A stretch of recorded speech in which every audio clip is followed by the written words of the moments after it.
I'd like to welcome you to Financial Management God's Way. This is Session 10, Developing Godly Attitudes Towards Money.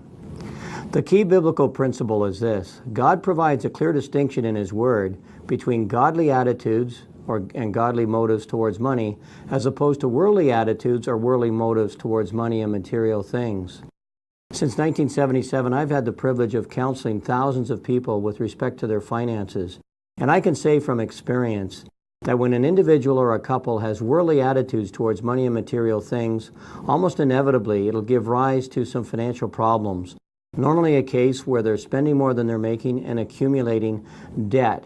On the other hand, if they have godly attitudes towards money and material things, including things like contentment with what God's provision is, they will very likely stay within their income means and not get into a lot of debt and not experience all kinds of financial problems.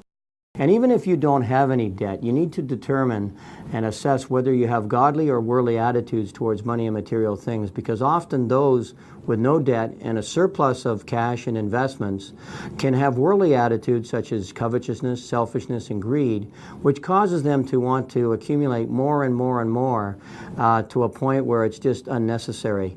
And it's not God's will. They're actually building up treasures on earth rather than treasures in heaven. Matthew 6, 19 to 21. So here's a question. Can money in and of itself be corrupt or evil?